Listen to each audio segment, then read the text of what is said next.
Recount text.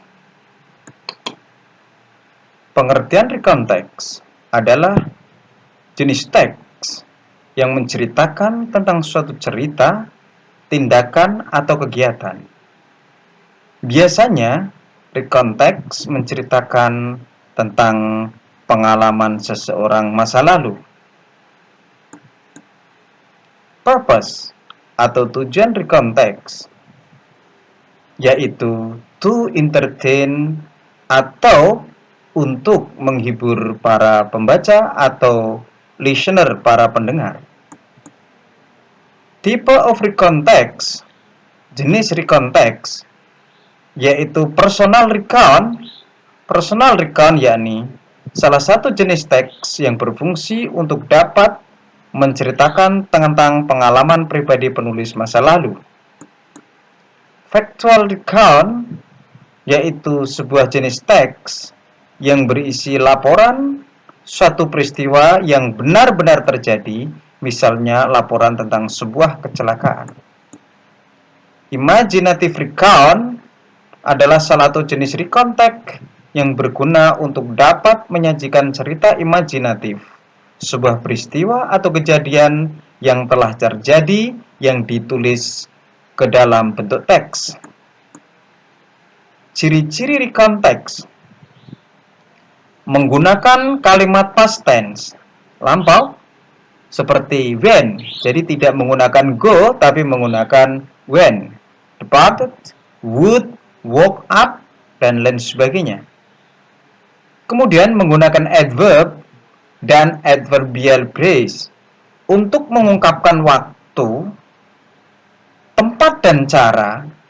Contoh, last week, minggu yang lalu. Last year, tahun yang lalu. Last September, bulan September yang lalu. Yesterday, on the second day, 2 days ago, dan lain sebagainya. Berikutnya menggunakan conjunction dan time connectivities guna mengurutkan peristiwa atau kejadian seperti and dan before sebelum, then lalu, after that setelah itu, dan lain sebagainya. Generic structure of recount text yang pertama adalah orientation, menceritakan mengenai latar belakang informasi tentang siapa, di mana, kapan kejadian atau peristiwa itu terjadi.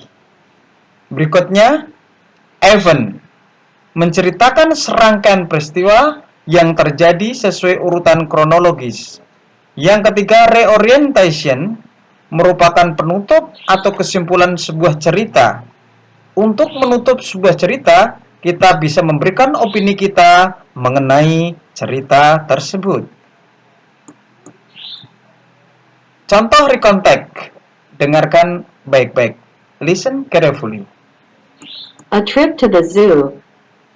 Yesterday my family went to the zoo to see the elephants. When we got the zoo, we went to the shop to buy some food to give to the animals. After getting the food, we went to the nocturnal house where we saw birds and reptiles which only come out at night. Before lunch, we went for a ride on the elephant. It was a thrill to ride it. Dad nearly fell off when he let go of the rope. During lunch, we fed some birds in the park. In the afternoon, we saw the animals being fed. Berikutnya, the last paragraph. When we returned home, we were tired but happy because we had so much fun. Oke. Thank you. Semoga bermanfaat.